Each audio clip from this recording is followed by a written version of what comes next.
Je m'appelle Gregory McClure, j'ai 50 ans et je viens de Tacoma, dans l'Oklahoma. Passionné par la forge. Mon grand-père m'y a initié quand j'avais 10 ans. On avait trouvé un morceau de métal au bord de la route. Et c'est là que j'ai commencé à fabriquer des couteaux. Je m'appelle Eric Finch, j'ai 20 ans, je viens de Pennsylvanie et je suis forgeron amateur depuis 3 ans. Quand j'ai commencé, je n'avais pas beaucoup d'argent. Mon oncle Chuck m'a beaucoup aidé. C'est lui qui m'a acheté ma première enclume. Alors si je suis là, c'est aussi pour le remercier d'avoir cru en moi. Ça va, super content d'être là. Parfait. Je m'appelle LJ Jarrett, j'ai 49 ans et je viens d'une petite ville du Missouri.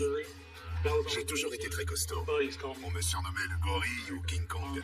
C'est pour ça que je me fais appeler Silverback, parce qu'on m'a toujours comparé à un gorille. Je m'appelle Nathan Payne. Je suis forgeron amateur depuis 4 ans et je viens du Tennessee. Et des addictions. Je suis moi-même un ancien toxicomane. Ça fait 9 ans que j'ai arrêté. Quand j'ai découvert la forge, ça m'a fait beaucoup plus de bien que n'importe quel traitement. Messieurs, bienvenue à la forge. Vous êtes ici pour tester votre détermination et vos compétences en tant que forgeron lors d'une compétition qui va se dérouler en 3 manches, qui se concluront toutes par des critiques et une élimination de la part des juges que voici. Ils décideront et de celui qui repartira avec un chèque de 10 000 $ et le titre de meilleur forgeron. Messieurs, vous aurez remarqué que le thème du jour est le western. Tout va être une question de rapidité et de précision. Nous avons intitulé cette épreuve « La lame la plus rapide de l'Ouest ». Pour relever ce défi, vous allez avoir besoin de ça. Vous vous demandez sûrement à quoi va bien pouvoir vous servir un four vide. Ne montez pas sur vos grands chevaux. Je vais d'abord vous montrer une lame qui... Le couteau Bowie. Le couteau Bowie était l'arme de poing incontournable des cow-boys espagnols au Far West. Inspiré des Navaras espagnols, il date du 19e siècle. Avec sa lame incurvée et son clip point, il est assez petit pour se porter à la ceinture et assez tranchant pour couper tout ce qu'on trouve au Far West. Qu'il s'agisse de cordes ou de serpents à sonnette. Les vêtements des cow-boys américains, tout comme leurs couteaux, ont été largement influencés par les Espagnols. Aujourd'hui, votre objectif est de recréer cette lame aussi fidèlement et rapidement que possible. Pour l'acier, la réserve du saloon est ouverte. Vous pouvez utiliser n'importe quelle technique pour forger vos lames. Le chronomètre va commencer à 0 et vous allez faire la course. Vous passerez la ligne d'arrivée lorsque vous aurez une lame qui rentre dans ce fourreau. Le premier d'entre vous à rentrer sa lame dans le fourreau se verra attribuer 30 minutes supplémentaires dans la deuxième manche. Le deuxième se verra attribuer et le dernier se verra retirer 15 minutes dans la deuxième manche. Le premier qui réussit à mettre sa lame dans le fourreau bénéficie de 30 minutes en plus pour le manche. Il faut que ce soit moi. Lors de la deuxième épreuve, vous devrez terminer votre lame et fabriquer un manche afin d'obtenir une arme fonctionnelle. Ensuite, les juges procéderont à un test de résistance et de durabilité sur un baril de poudre. Et un test de tranchant sur un sac postal. Vous avez 3 heures. Alors, 10 mètres, le chrono commence maintenant. C'est parti. Ils peuvent choisir l'acier qu'ils veulent et ils doivent recréer ce couteau Bowie. Ce qui est bien dans cette épreuve, c'est qu'ils doivent choisir les bons matériaux pour forger une lame très rapidement. Il faut aller vite. Eric a pris du 10,95 et du 15,20. Il va faire un damas. Ce couteau Bowie est très large, alors je dois empiler suffisamment d'acier pour obtenir une bonne largeur. Je suis content, j'ai pris assez d'acier. Même si je ne gagne pas les 30 minutes, le principal c'est de terminer ma lame. On dirait que Nathan a pris du W1. Oui, ce sont des barres de 12 par 2 et 2. Ça suffit. Ce sont les critères qui m'inquiètent le plus. Il va falloir rester sobre. Ma priorité n'est pas d'atteindre le fourreau en premier. J'aimerais bien gagner, mais je veux surtout forger une lame. Je vais aller et j'ai très peur. Je choisis un caisson. Avec un caisson, il se rajoute des étapes. Mais je me dis que je n'arriverai jamais à terminer une lame en damas en caisson en seulement 3 heures. Il a reposé le caisson et il a pris du W1. Quand on opte pour un acier unique, au lieu d'un damas, on sait que le résultat sera moins beau. Mais c'est une épreuve de rapidité. Je vais faire un acier de Damas avec du 15N20 et du 10,95. Le Damas devrait me différencier des autres. Bravo aux forgerons qui ont choisi de faire un damas. C'est super. Allez ma belle, le plus difficile dans cette épreuve, c'est le temps. Il faut aller vite, c'est dur. Messieurs, 30 minutes viennent de s'écouler. Allez, je me lance. J'aime bien les appuis courts et rapides. Ouais. Ma billette est solide. Il avance vite et il la retourne des deux côtés. Je ne peux pas dire si je vais remporter cette manche. Le plus rapide n'est pas forcément le meilleur. J'ai mis mon acier à chauffer. Je vais commencer à l'étirer. La couleur est bonne. Si Nathan n'attaque pas le filage rapidement, il risque d'avoir des problèmes. Non, il l'a pris sur le mur. Je suis en mode automatique. Il faut que j'étire l'acier. Après le deuxième passage, je remarque qu'il s'allonge, mais il ne s'élargit pas. J'ai beau essayer de l'étirer, il est beaucoup trop fin à mon goût. Je regarde le chrono et je me dis que c'est maintenant ou jamais si je veux recommencer. Nathan retourne dans la réserve. Il prend une nouvelle barre de... Espérons qu'il ait appris de son premier essai et qu'il sache quoi faire. Ça va, LJ? Je suis un peu stressé. C'est juste des lames. Ouais, t'as raison. Il faut que j'aplatisse mon tube d'acier et que je l'élargisse selon les critères. Je dois le faire chauffer. C'est pas encore ça. J'ai du mal à faire ce que je veux avec cet acier. J'ai ma billette, je vais pouvoir y aller. L'acier bouge comme du mastic. Et là... Le problème, c'est que ma soudure n'a pas pris aussi bien que ce que j'aurais voulu. J'ai cru voir l'arrière se fissurer. Qu'est-ce que je peux faire? J'ai vu trop de gens s'entêter sur une billette. Alors je décide... On dirait que Greg aussi va recommencer. Ils savent qu'ils n'ont que 3 heures. Je prends une barre de 10,95 et je sais que je peux y arriver avec ça.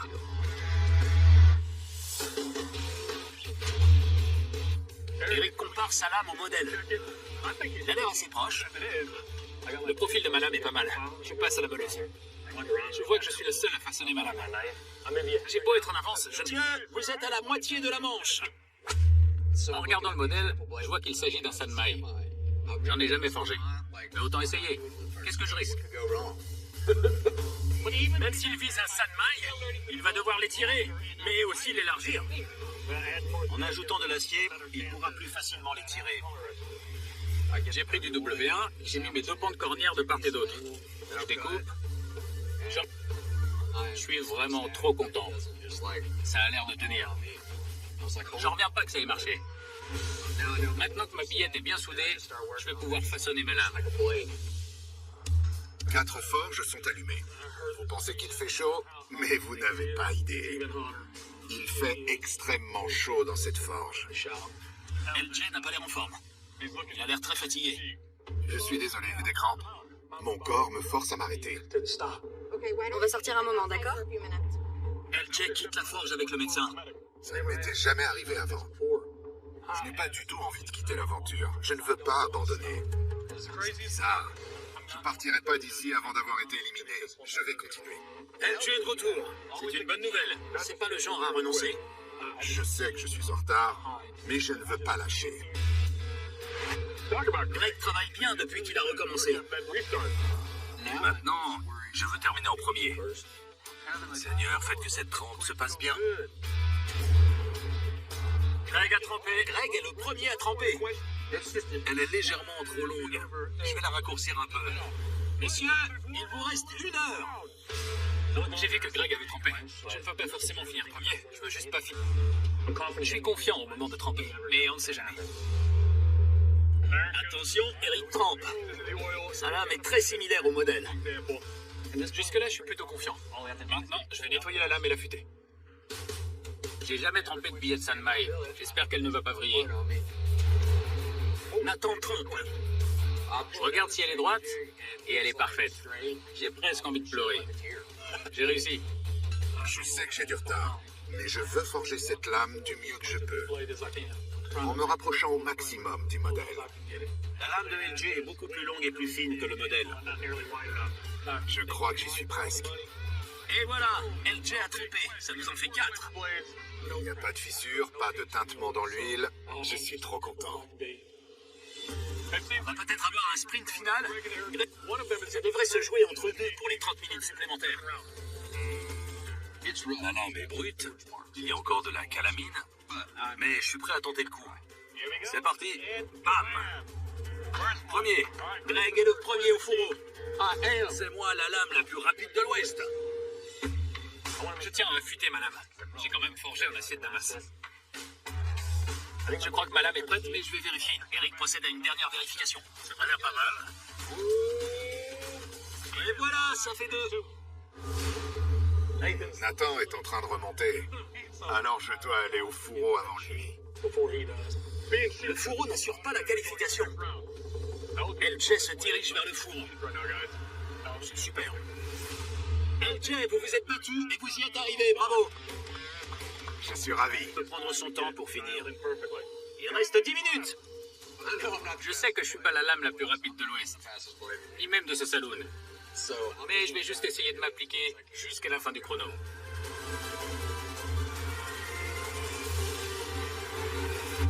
Les 4 lames ont été insérées dans le fourreau. Bravo. Je baisse les yeux, je regarde ma lame, et je me dis que je risque de ne pas atteindre. Messieurs, félicitations. Vous avez réussi à forger des couteaux Bowie. Greg, vous avez été le premier à finir. Présentez votre travail. Beau travail, Greg. Je vous félicite d'avoir été le premier à terminer. L'acier est propre. La lame s'affine beaucoup jusque-là. Mais bon, c'est réparable. Si vous atteignez la manche suivante, mais la forme est très similaire au modèle. Beau travail. Merci. Eric, c'est à vous. Vous avez fait un excellent travail. Vous êtes venu juste comparer votre lame au modèle et le résultat est presque parfait. En l'état, c'est déjà une très belle lame. Merci. LJ, présentez votre travail. LJ, vous avez forgé une belle lame. La pointe est un peu trop vers le haut. Je sais que vous avez eu du mal à élargir votre acier. Si vous restez, il faudra corriger la pointe. Mais vous vous êtes bien battu. Bravo. Merci. Et enfin, Nathan, vous êtes prêt? Je suis tout à vous. Présentez votre travail. Tout d'abord, vous avez bien fait de recommencer. Votre Sanmai a l'air d'avoir bien pris. Vous avez de la lame est bien droite. Si vous restez, pour vous approcher du modèle, il y a quelques ajustements à faire. Mais c'est déjà très bien. Merci. Comme vous le savez, seuls 3 d'entre vous seront qualifiés pour la suite. Celui qui va quitter la forge est... LJ. Malheureusement, votre lame n'est pas de taille et Dave va vous dire pourquoi. LJ, vous n'avez rien lâché. Bravo pour ça. Et la plus éloignée du modèle original. C'est pour ça qu'on vous a éliminé. LJ, c'est un super forgeron. Vous n'avez rien lâché. Mais je vais vous demander de remettre votre lame et de quitter la forge. Merci de ne pas avoir abandonné. Ce n'est jamais agréable de perdre, mais ça a été l'une des meilleures expériences de ma vie. J'ai énormément appris et progressé. Je vais rentrer chez moi, je vais réfléchir et je serai meilleur demain. Vous êtes qualifié pour la deuxième manche de cette compétition. Vous allez devoir corriger les éventuels défauts de vos lames et ajouter un manche afin d'en faire des couteaux Bowie fonctionnels. Pour coller au modèle, vous allez devoir ajouter un manche en bois de serre, ainsi qu'une garde en forme de S. Greg, vous avez atteint le fourreau en premier. Vous aurez 30 minutes supplémentaires, soit 2h30. Eric, vous aurez 2h15 minutes. Nathan, vous n'aurez qu'1h45 pour terminer votre couteau. À la fin de cette manche, les juges évalueront la résine sur un baril de poudre et leur tranchant sur un sac postal. Vous allez commencer en décalé. Bonne chance, Greg. Vous commencez maintenant. C'est super d'être le premier à choisir dans la réserve. Voilà. C'est bizarre de voir un candidat travailler et les 2 autres qui ne font rien. Nous qui ne faisons rien d'habitude. Souriez. Je savais que j'aurais besoin de ce temps supplémentaire. Mettre la soie au régime. Eric, vos 2h15 minutes commencent maintenant. C'est parti, bonne chance. J'ai choisi un morceau de bois qui ressemble à l'original. Ce sera toujours ça de gagner. Eric a choisi un morceau de bois et des rivets, et il est déjà à la meuleuse. Je commence par nettoyer ma lame. J'ai encore beaucoup de travail, il faut pas traîner. Debout, Nathan. Vous avez 1h45 devant vous, à partir de maintenant. Dès que le chrono commence, je vais voir ce qu'il me reste. Il a déjà du retard par rapport aux autres. Vous commenceriez par quoi à sa place? Par meuler la lame. Dans cette manche, je vais devoir centrer ma soie et l'alléger un peu. Je suis plutôt confiant, mais chaque seconde va compter. Je chauffe ma garde dans un étau. Je la tourne de moitié de chaque côté pour que les barres forment un angle droit avec ma lame. Et voilà. Je suis content de mon S. Si j'avais plus de temps, je pourrais faire quelque chose de plus joli, mais la consigne est respectée. Messieurs, il vous reste 1h30. La garde est la partie la plus travaillée du couteau. Il faut qu'elle soit parfaitement identique au modèle, par la découper grossièrement. Eric fait comme tout à l'heure. Il mesure toutes les dimensions du modèle pour s'en rapprocher le plus possible. C'est très bien. Ensuite, je ramollis l'acier. De chalumeau, c'est peut-être trop, mais ça va plus vite comme ça. C'est encore un peu brut, mais la forme est bonne. Je vais pouvoir l'affiner. Nathan est parti avec un sacré retard, mais il a l'air de bien... J'ai un morceau plat que j'ai inséré. Je sais que je peux tordre cet acier doux pour en faire un S. Ce sera pas aussi joli que mes adversaires, mais je suis pris par le temps. Alors je fais au mieux. Messieurs, vous entrez dans la dernière heure. À ce moment-là, le temps joue contre moi. Il faut que je finisse le manche. Je dois fixer le rivet dans la soie pour obtenir un lien mécanique. Ça devrait aller. Ce pas. Ça tombe au mauvais moment. J'aurais beau essayer avec 20 mèches différentes, aucune ne traversera l'acier de la soie. Ça tombe vraiment mal. Greg a mis sa lame dans l'étau. Il n'a pas réussi à percer la soie. Alors il va la ramollir au chalumeau. Je n'ai pas le temps de tergiverser, je dois agir. J'essaie avec la perceuse à colonne. Fonce comme dans du beurre. Je vais pouvoir enchaîner. Tout glisse à l'intérieur. C'est parfait. Je vais pouvoir poncer. C'est pas mal. J'ai enfin réussi à fixer la garde sur la soie. Je passe au manche. Eric perce le bois de serre pour l'asseoir.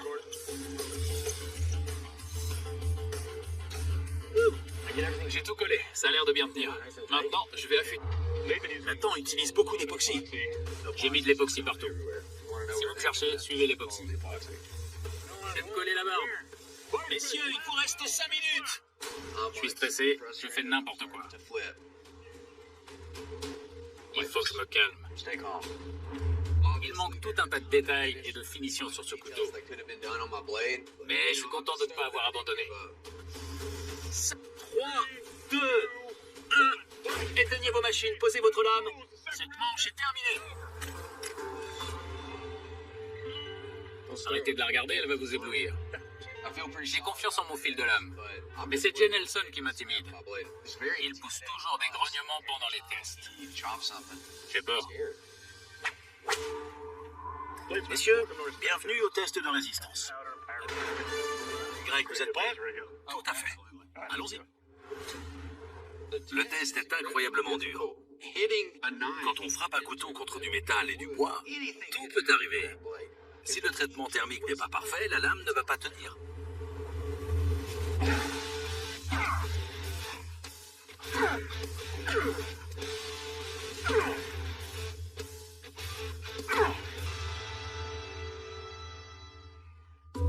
Bravo, Greg. Le tranchant n'a pas bougé, il ne s'est pas tordu.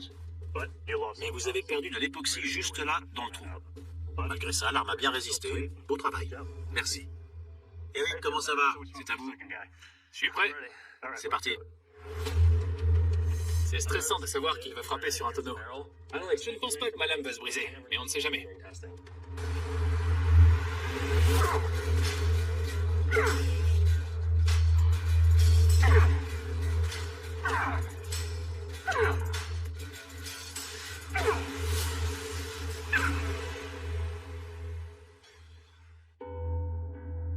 Bon travail, Eric. Le tranchant a bien tenu, la pointe aussi. C'est une arme très confortable. Les dimensions sont parfaites. La plus fidèle qu'on ait vue dans l'émission. Bravo. Félicitations. Merci. Nathan, à vous. Prenez-moi tout entier. Méfiez-vous. Si quelque chose doit lâcher, ce sera mon manche. Je sais que c'est pas le plus beau, mais j'espère qu'il va tenir. On va bien voir.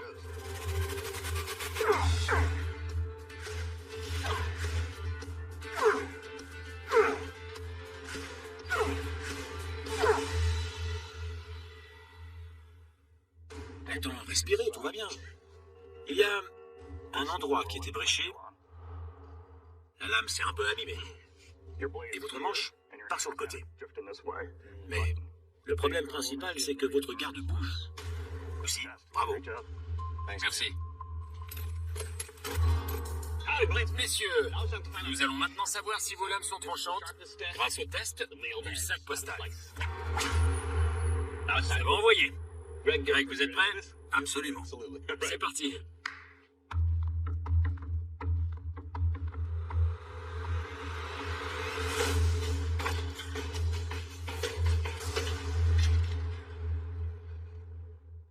Greg, les moutures de votre lame est très large. Quand on transperce, on sent de la résistance, mais pour la serrer, c'est parfait. On peut dire qu'elle peut couper. Merci. À vous, Eric, vous êtes prêts? Oui. Allons-y.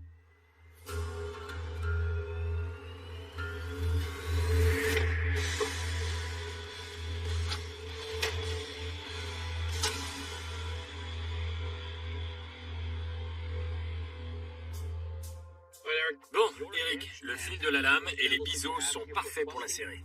Votre lame coupe très bien, et très équilibrée. Donc on peut dire qu'elle peut couper. Merci. Nathan, vous êtes prêts? Yeah. Allons-y.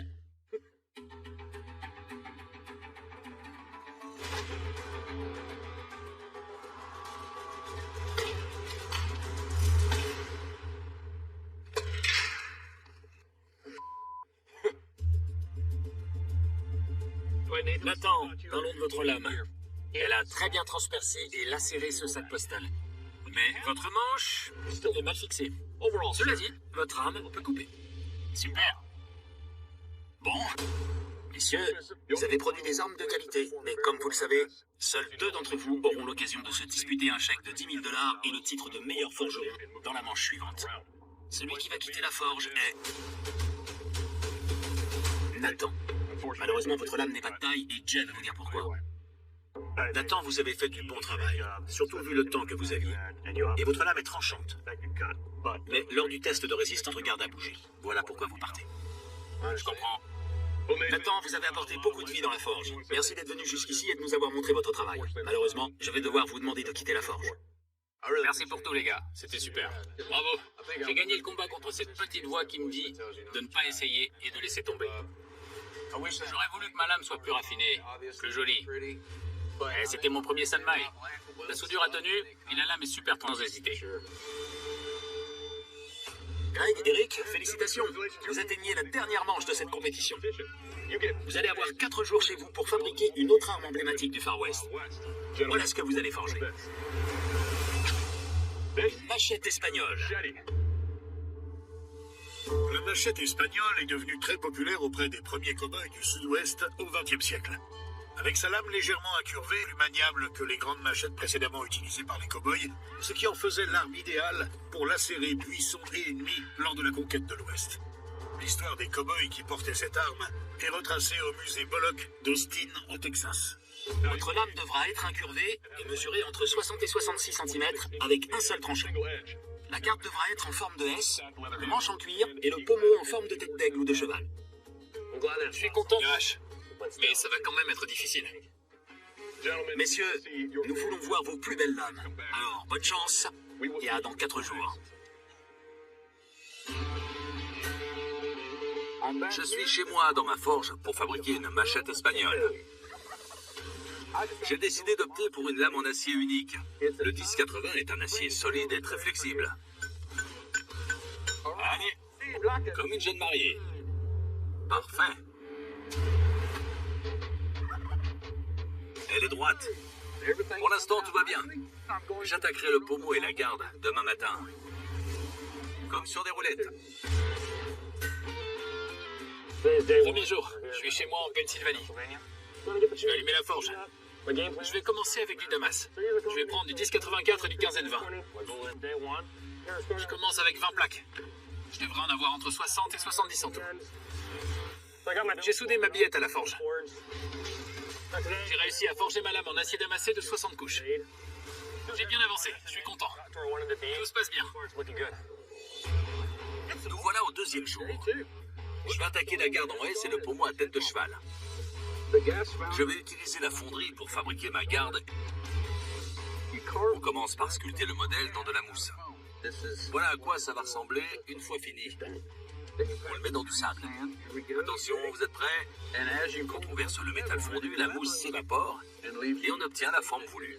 Non, non, c'est un échec cuisant. Ça ne s'est pas passé comme prévu. Le moule était trop humide, ça n'a pas pris. Il faut tout recommencer. Ça ne s'est pas passé comme prévu. Le moule était trop humide, ça n'a pas pris. Allez, je vais ajouter de l'eau dans le sable et je vais réessayer.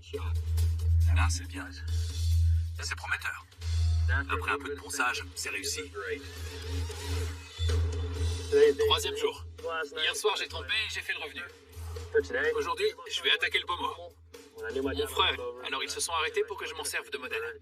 Mon père est fauconnier. Alors j'ai toujours été entouré de faucons.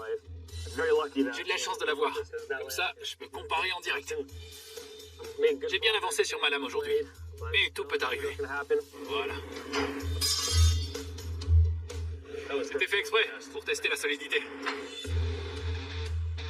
Dernier jour à la forge. Je vais commencer cheval et ensuite je passerai aux finitions. Allez, Oust, tout le monde dehors. Les dindes sont venus me donner leur avis. Mais je ne veux pas être le dindon de la farce. Ok. J'ai au moins un bon moulage. Une fois nettoyé, ça devrait aller. Le risque avec ce genre de manche, c'est que la colle ne tienne pas. Si le cuir n'est pas bien collé, le manche ne sera pas concentrique. Je suis stressé à l'idée d'y retourner.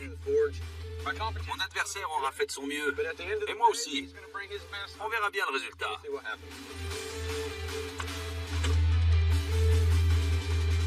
Et voilà. Début du 4e jour. Je m'apprête à coller le manche. Il faut faire attention à tout coller en même temps. Comme ça, après, on peut tout serrer correctement. L'époxy a séché. Je vais pouvoir façonner le manche. Une fois que j'aurai tout nettoyé, il ne restera plus qu'à affûter la lame. Je suis fier du résultat.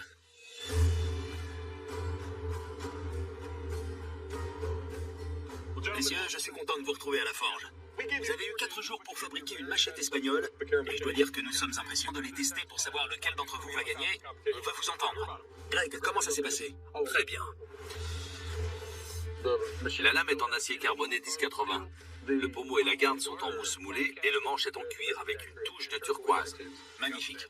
Et vous, Eric? Tout s'est bien passé. La lame est en acier de Damas. 60 couches de 10,84 et de 15,20. Le pommeau à tête de rapace et la garde sont en laiton et le manche est en cuir. Afin de déterminer lequel d'entre vous remportera le chèque et le titre de meilleur forgeron, nous allons tester vos lames. Je passe la main à Doug.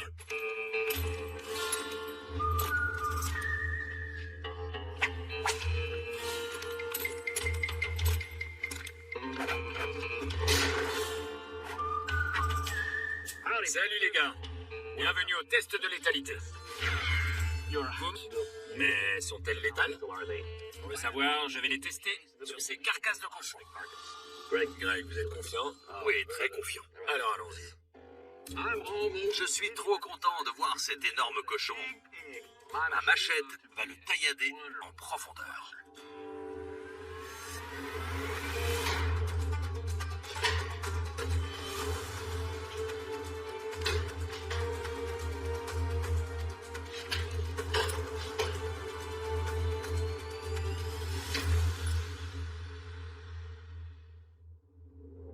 Bon, Greg, le cuir de votre manche est très agréable. Le manche est ovoïde.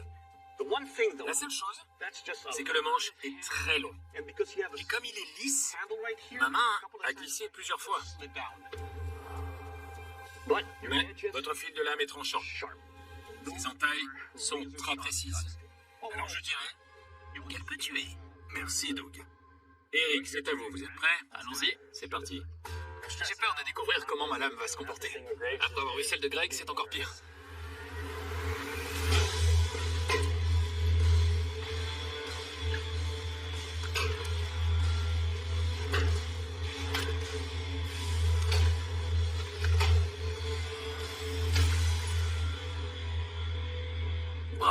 merci. Eric, parlons de votre machette espagnole. J'aime beaucoup le fait que le manche soit pile à ma taille. Ma main est bien tenue.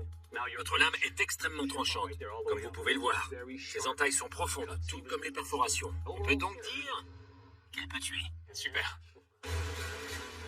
Salut les cow-boys, bienvenue au test de résistance sur une barrière en bois et un crâne. Greg, vous êtes prêts? Oui.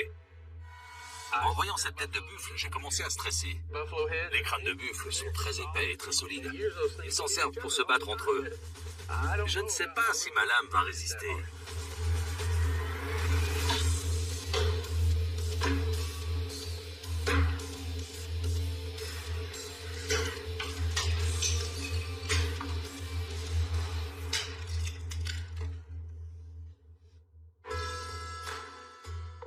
Alors Greg, pour commencer, votre lame a bien tenu. Elle est toujours aussi tranchante. C'est une très belle arme. Ma seule réserve concerne la longueur du manche. Mais à part ça, les détails sont magnifiques. Elle est très agréable, bravo. Merci. Eric, vous êtes prêts?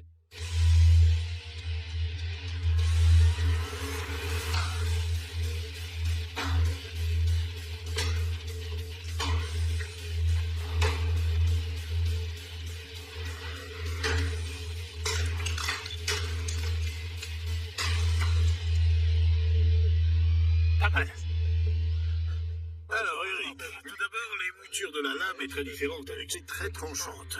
Et elle n'a pas bougé. Elle n'a subi aucun dégât. Elle est toujours aussi droite qu'au début. Bravo. Super, merci. Bref, messieurs, bienvenue au test le tranchant avec notre cow-boy bandit. Greg, vous êtes prêts? Vous pouvez y aller. Parfait, Ansel.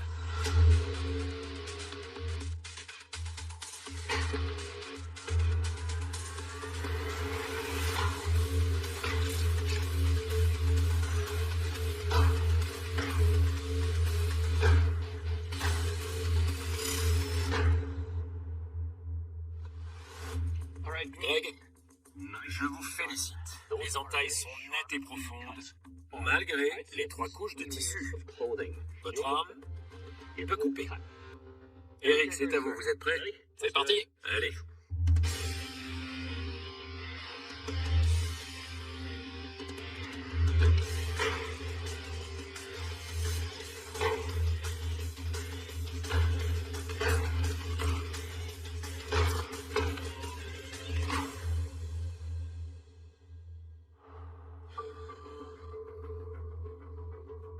Votre lame a transpercé les vêtements et fait saigner le mannequin. On peut dire que votre arme peut couper. Merci. Messieurs, je dois dire que depuis le début de cette compétition, vous nous avez impressionnés. Vous avez assuré lors des 2 premières manches. Mais comme vous le savez, seul l'un d'entre vous repartira avec le titre de meilleur forgeron et avec le chèque de 10 000 $. Le meilleur forgeron est... Eric, félicitations à vous. Votre arme est magnifique. Ça s'est joué à ça. Deb va vous expliquer. Les ornements de votre arme sont splendides. Le pommeau est superbe. C'est la taille du manche qui a fait la différence et qui vous coûte la victoire. Merci. Greg, nous avons pris beaucoup de plaisir à vous regarder travailler. Votre machette est superbe. Malheureusement, vous avez été éliminé. Je vous remercie d'avoir participé et je vais vous demander de quitter la forge. Merci. Je suis très fier d'avoir perdu face à ce jeune homme. J'aurais bien aimé remporter le chèque et encore plus le titre, mais je reste la lame la plus rapide de l'Ouest. Eric, vous êtes le nouveau meilleur forgeron et vous remportez un chèque de 10 000 $. Félicitations. Merci. Vous vous sentez comment? Je n'aurais jamais pensé gagner aussi jeune. Je sais pas quoi dire. C'est incroyable. Depuis le début, cette compétition a été dingue. Donc que j'ai pu gagner. Donc le Chuck, c'est pour toi.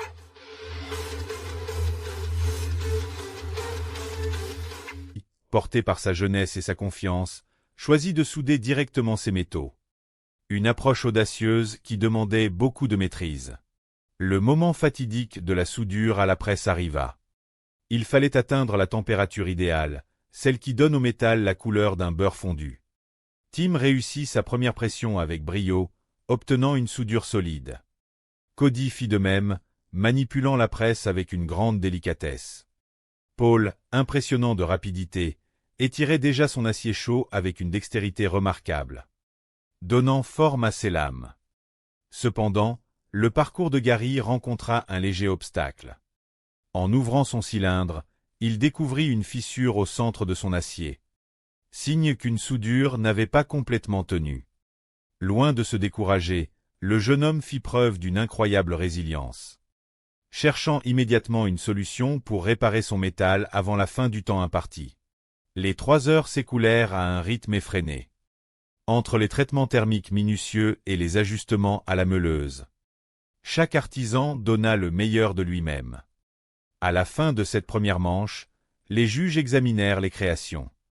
Le travail de Tim fut salué pour son épaisseur généreuse, malgré quelques légères irrégularités. Les lames de Paul impressionnèrent par leur solidité et leur belle symétrie. Celles de Cody frôlaient la perfection, droites et lisses. Malheureusement, les lames de Gary, bien qu'il ait fait preuve d'un courage exemplaire, présentaient des défauts structurels trop importants. Il quitta l'atelier avec le sourire. Fier de son parcours et heureux d'avoir partagé cette expérience avec d'autres passionnés. Les 3 artisans restants passèrent à la 2e étape. Ils disposaient de 2 heures pour doter leurs lames d'une garde et d'un manche complet, les transformant ainsi en outils fonctionnels. Cody rencontra une difficulté inattendue avec un rivet récalcitrant, le forçant à redoubler d'ingéniosité pour fixer son manche. Paul et Tim travaillèrent sans relâche pour affiner l'ergonomie de leur création. Lors des tests visant à démontrer la solidité et le tranchant des lames de manière éducative, les œuvres de Paul et Cody se distinguèrent par leur robustesse exceptionnelle. Leurs couteaux coupèrent les cibles d'essai avec une facilité déconcertante. Les manches de Tim, jugées un peu trop massifs et inconfortables, lui valurent une élimination honorable. Il partit avec la satisfaction d'avoir appris et grandi en tant qu'artisan. Paul et Cody, désormais finalistes, rentrèrent chez eux pour l'ultime épreuve. Ils avaient 4 jours pour forger une arme historique magnifique et complexe. La fameuse épée italienne de la Renaissance appelée 5DA. Cette lame triangulaire à double tranchant, célèbre pour ses nombreuses rainures élégantes, demandait une précision d'orfèvre. Les dimensions requises étaient strictes, entre 66 et 71 cm. Paul commença par tenter de réaliser un motif en acier de Damas.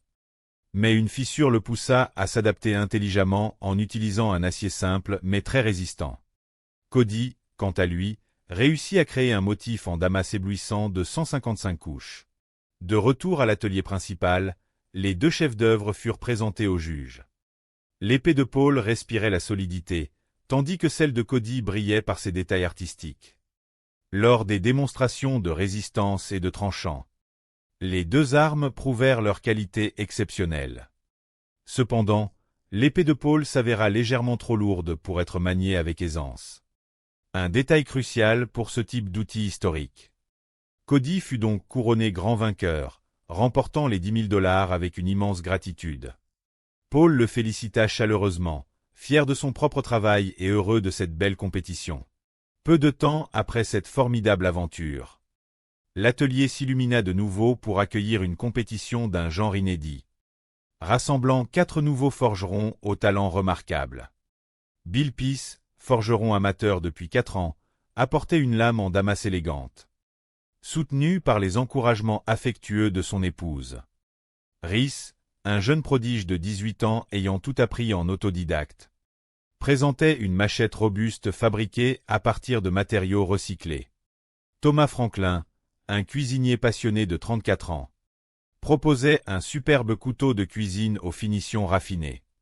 Enfin, Carrie O'Connor, un enseignant en arts martiaux de 45 ans, exhibait un poignard géorgien sculpté avec soin. Cette nouvelle épreuve exigeait que les candidats utilisent leur propre création fabriquée à la maison pour passer des tests rigoureux.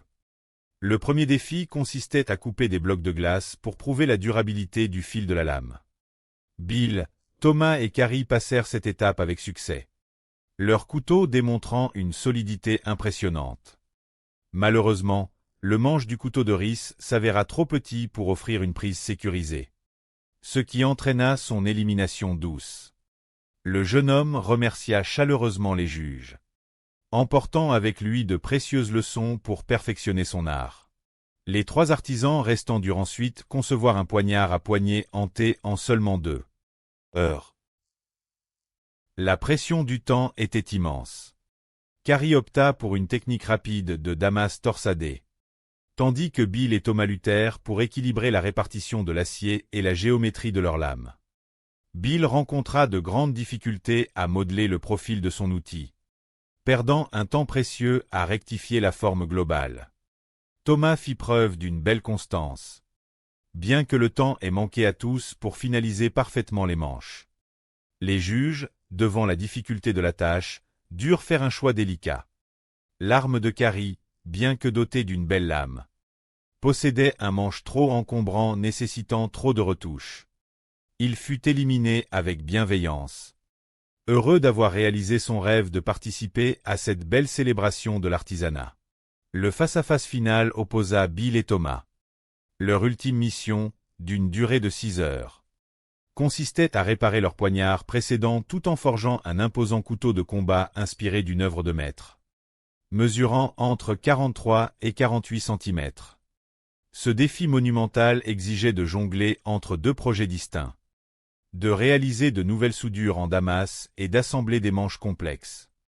Thomas travailla avec une énergie débordante, mais le chronomètre fut implacable. Dans les dernières minutes, il ne parvint pas à fixer solidement son manche, rendant son arme impossible à tester en toute sécurité. Bill, malgré quelques sueurs froides lors de l'assemblage de son pommeau, réussit à présenter des outils fonctionnels. Lors de la démonstration finale d'ergonomie et de tranchant, les armes de Bill accomplirent leur mission avec brio. La coupe fut nette, la solidité au rendez-vous. Parce que le couteau de Thomas n'était pas achevé, les juges durent, à regret, l'écarter de la victoire. Thomas quitta l'atelier avec noblesse, fier de l'effort colossal qu'il avait fourni. Bill fut déclaré grand vainqueur de cette épreuve mémorable, recevant le chèque de 10 000 $ avec une joie immense et une profonde humilité. C'était la conclusion parfaite d'une aventure humaine et technique inspirante. Prouvant que la persévérance, la passion et le respect de l'artisanat triomphent toujours des obstacles. Dans le vaste atelier baigné par la lueur chaleureuse des fours crépitants, l'air était chargé d'une magie ancienne, celle de la création. C'était un lieu où le métal brut rencontrait la volonté humaine, se transformant sous les coups précis de marteau résonnant comme une symphonie joyeuse. Au cœur de cette arène d'artisans, l'atmosphère n'était pas à la rivalité féroce, mais plutôt à une fraternité partagée par des passionnés. Paul Raspe, un homme de 42 ans à l'allure bienveillante, observait les étincelles danser devant lui. En tant qu'ingénieur électricien ayant longtemps travaillé pour des projets spatiaux ambitieux, il voyait dans la forge une extension naturelle de la physique qu'il aimait tant. Pour lui, le traitement thermique n'était pas de la magie, mais une science fascinante qu'il maîtrisait avec un sourire modeste. À quelques pas de lui, Cody Adelson, 29 ans, ajustait son tablier de cuir. Bien qu'il ne forgeât que depuis 2 ans, il avait appris les rudiments de cet art noble grâce à un ancien champion, un mentor qui lui avait transmis non seulement des techniques, mais aussi un profond respect pour le métier. Le jeune Gary Riemann, du haut de ses 23 ans et fort de 5 années d'expérience, riait avec entrain. Pour lui, la forge était un immense terrain de jeu, un lieu où lui et ses amis, qu'il qualifiait affectueusement de grands passionnés, pouvaient laisser libre cours à leur imagination. L'animateur de l'événement, avec une voix pleine d'enthousiasme, accueillit ses créateurs talentueux. Il leur expliqua que la compétition se déroulerait dans la bonne humeur, en 3 manches créatives, à l'issue desquelles un seul d'entre eux remporterait la somme extraordinaire de 10 citations chaleureuses de Paul. Les 2 hommes échangèrent un regard de respect mutuel, sachant qu'ils avaient partagé bien plus qu'une compétition. Ils avaient partagé la magie de la création. Paul exprima sa profonde fierté, honoré d'avoir participé à cette aventure humaine extraordinaire, prouvant que dans la forge, l'esprit de camaraderie triomphe toujours. L'histoire de la forge ne s'arrêta pas là. Une nouvelle aube se leva sur l'atelier, apportant avec elle une lumière nouvelle et 4 nouveaux passionnés pour un défi inédit. Bill Peace, un artisan au cœur tendre depuis 4 ans, partageait cette aventure avec sa femme. Sa première admiratrice. Rhys, un jeune prodige de 18 ans, autodidacte et débordant de respect pour ses aînés, réalisait le rêve de sa vie en foulant le sol de ce lieu mythique. Thomas Franklin, 34 ans, mariait son amour de la cuisine à celui de l'art du métal, concevant des outils avec une délicatesse paternelle. Enfin, Carrie O'Connor, professeur d'arts martiaux de 45 ans, apportait une philosophie zen et une maîtrise de soi inébranlable.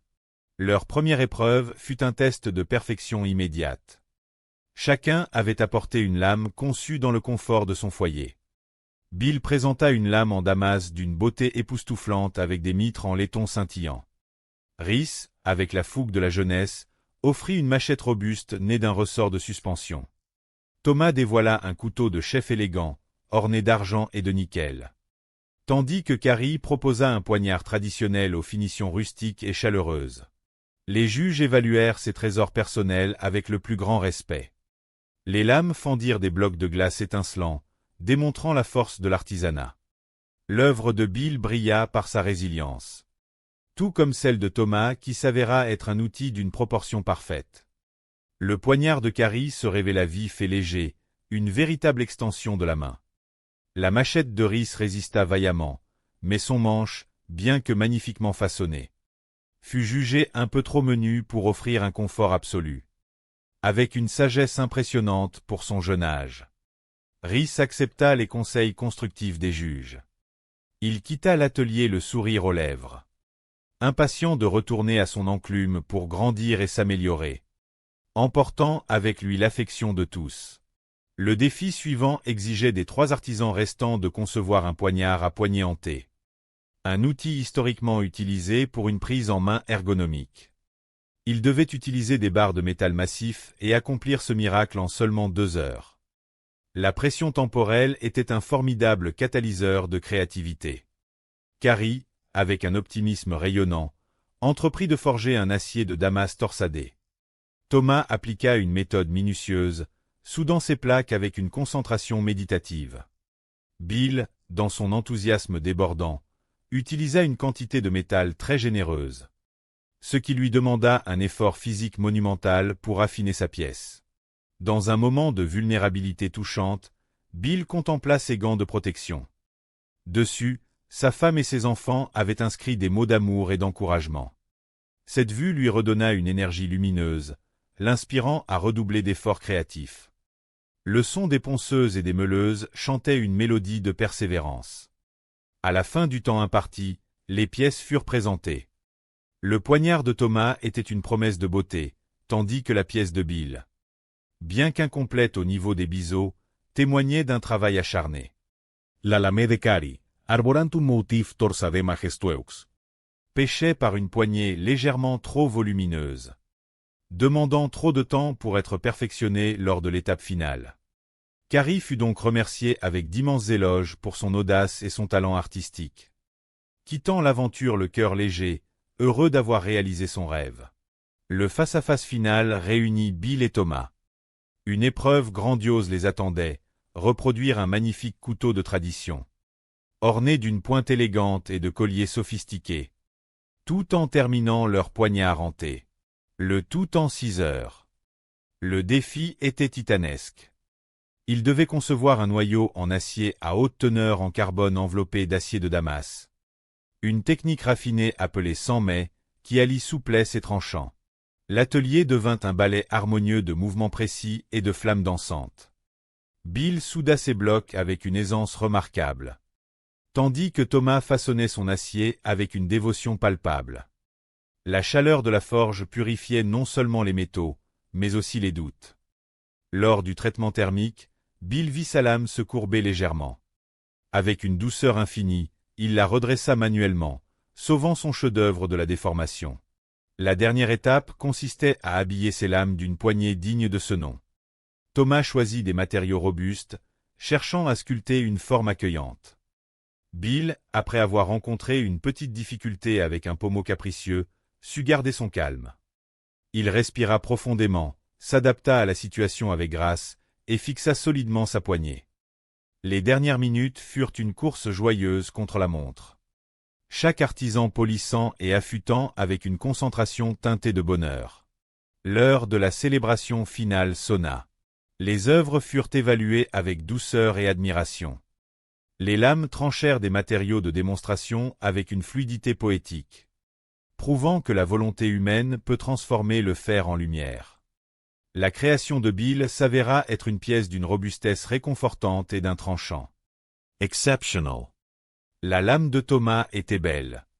Mais son manche n'avait pu recevoir les ultimes finitions nécessaires pour garantir un confort parfait. Les juges, avec beaucoup de bienveillance, expliquèrent que la sécurité du geste empêchait une évaluation complète de la pièce de Thomas. Ce dernier, empli de gratitude, accepta ce retour avec une grande noblesse d'âme. Fier d'avoir accompli un travail magnifique et d'avoir partagé cette scène avec un ami, Bill fut déclaré grand vainqueur de cette épreuve mémorable. Submergé par une émotion positive et lumineuse, il réalisa que ce triomphe n'était pas seulement le sien, mais celui de sa famille qui l'avait soutenu à chaque coup de marteau.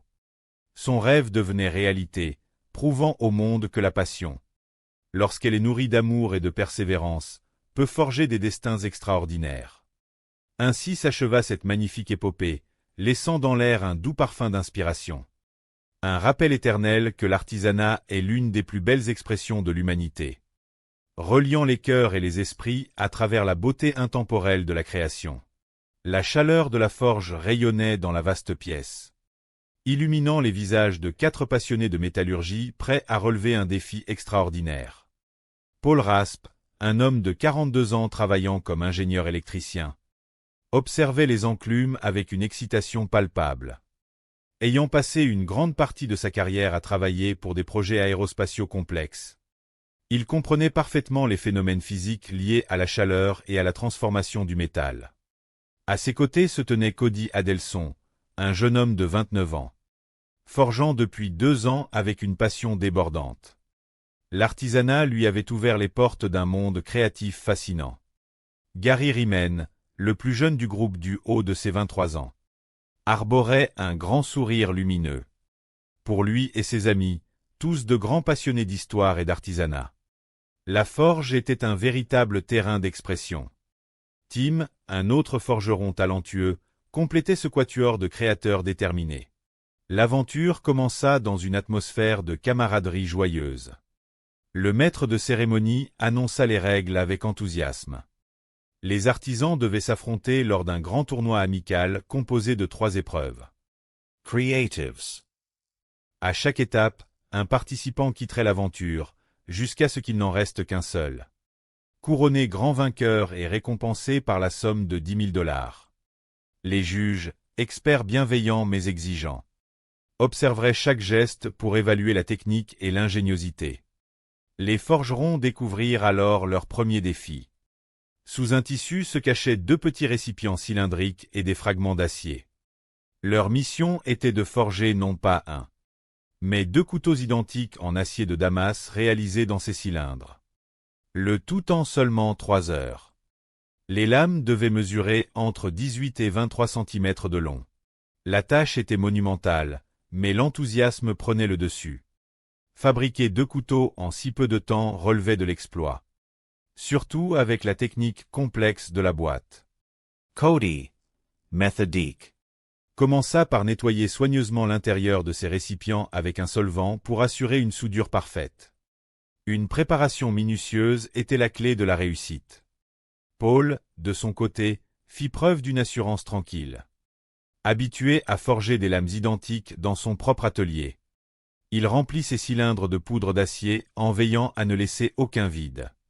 Gary durent malheureusement le disqualifier pour des raisons de sécurité, le manche inachevé présentant un risque d'écharde. Thomas partit la tête haute, fier de son parcours inspirant. Bill fut alors couronné vainqueur. Submergé par la joie et l'émotion de voir ses années de pratique récompensées par le prix de $10 000. Ainsi s'acheva cette célébration de l'artisanat, ou le métal. Le feu et l'humanité se fondirent pour forger bien plus que des outils, mais des souvenirs impérissables et des amitiés solides. dans l'enceinte chaleureuse et lumineuse de la grande forge. L'air vibrait d'une énergie créatrice palpable et d'une camaraderie sincère. 4 artisans passionnés se tenaient prêts à transformer le métal brut en œuvre d'art. Exceptionnel. Paul Raspe. Un ingénieur électricien de 42 ans ayant offert ses talents à la célèbre agence spatiale. Apportait son esprit analytique et sa compréhension profonde des phénomènes physiques fascinants comme le traitement thermique. À ses côtés, Cody Adelson, 29 ans. Affichait une détermination tranquille et un respect immense pour ses mentors. Fort de ses 2 années de pratique assidue. Gary Riemann, le plus jeune du groupe à 23 ans, rayonnait d'enthousiasme. Pour lui, la forge n'était pas seulement un atelier, mais un véritable espace de convivialité et de joie partagée entre amis passionnés, qu'il aimait décrire avec humour comme de grands passionnés de culture alternative. Enfin, Tim, un forgeron au cœur noble, complétait ce quatuor de créateurs inspirés. Le présentateur, avec un sourire bienveillant, accueillit ces artistes de l'acier. Il leur expliqua que cette célébration du savoir-faire se déroulerait en 3 étapes magnifiques.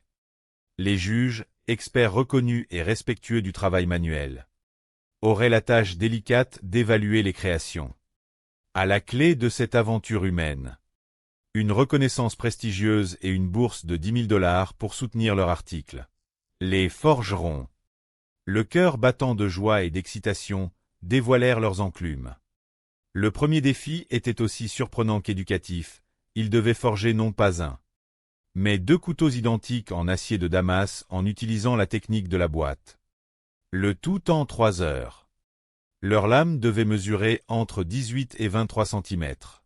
Le chronomètre s'anima, déclenchant une symphonie de marteaux et d'étincelles. Le matériau de base était singulier, 2 cylindres en acier récupérés sur des sacs de frappe. Paul, avec son esprit méthodique, entreprit de séparer les matériaux pour garantir une harmonie visuelle dans ses motifs. Cody, quant à lui, démontra une rigueur exemplaire en nettoyant méticuleusement l'intérieur de ses boîtes avec de l'acétone. Une étape cruciale pour assurer une soudure parfaite et éviter les impuretés. Gary, porté par sa jeunesse et sa confiance inébranlable, choisit de contourner cette étape, espérant que la chaleur et la force forgeraient un lien indéfectible. La magie de la métallurgie opérait sous les flammes dansantes. Pour réussir une soudure parfaite, la température devait atteindre une couleur spécifique. Celle du beurre fondu, une métaphore poétique pour décrire la fusion des éléments. Cody appliqua une pression délicate avec la presse, observant avec émerveillement la soudure prendre forme.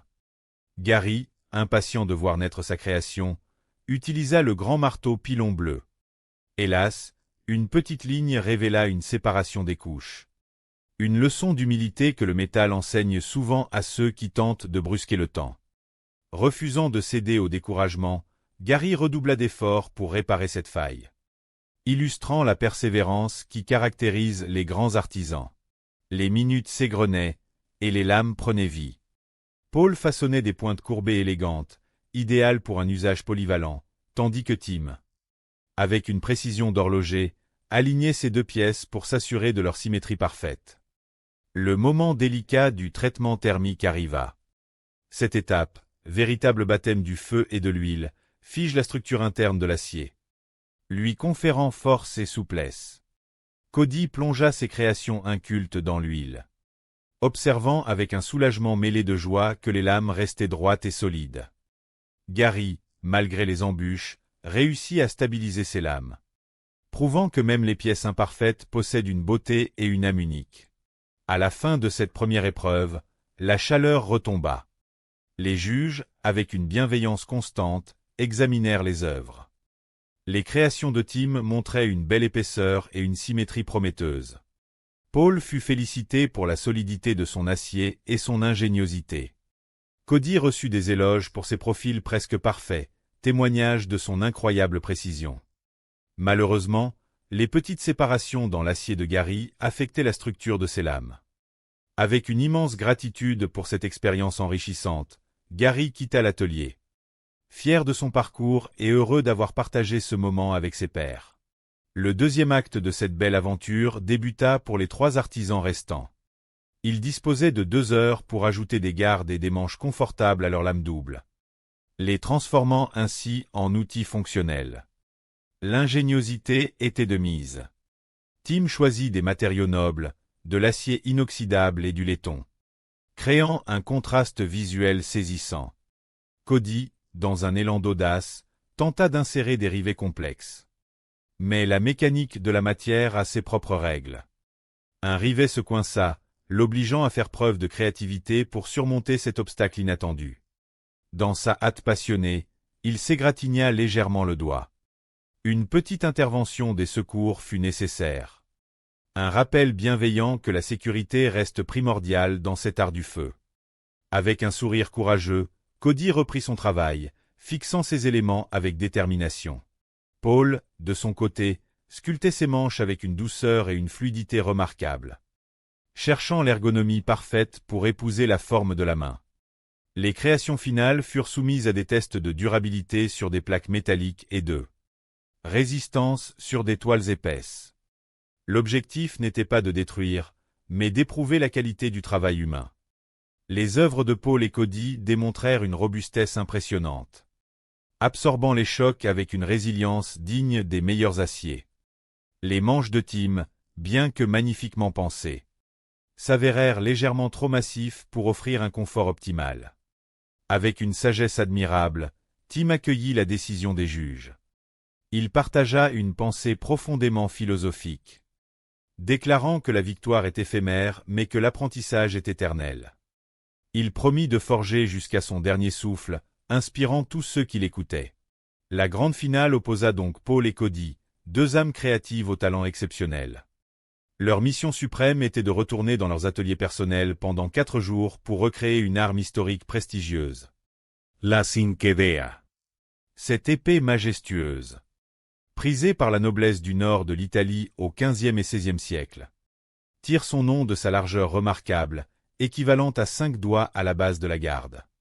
Sa caractéristique la plus fascinante réside dans ses multiples gouttières, ou cannelures, forgées sur la lame pour l'alléger tout en préservant sa résistance structurelle. Une merveille d'ingénierie historique. Dans son atelier de l'Illinois, Paul débuta avec l'ambition de forger un acier de Damas spectaculaire. Mais lorsque son bloc se fissura, il fit preuve d'une adaptabilité exemplaire. Plutôt que de s'acharner, il opta pour un acier au carbone de très haute qualité, se concentrant sur la perfection des finitions et la précision de ses 12 gouttières. Il intégra même de l'acier de Damas pour la garde, ajoutant une touche de poésie à son œuvre. De son côté, Cody releva le défi de créer une lame composée de 155 couches d'acier, fusionnant différents alliages pour obtenir un motif visuel éblouissant. Lors du traitement thermique, le cœur de Cody battit la chamade. Son fourneau, légèrement trop petit pour cette lame de plus de 66 cm, l'obligea à improviser une isolation avec de la fibre de verre. La tension était à son comble, mais la lame ressortit parfaite, solide et droite, prête à traverser les âges.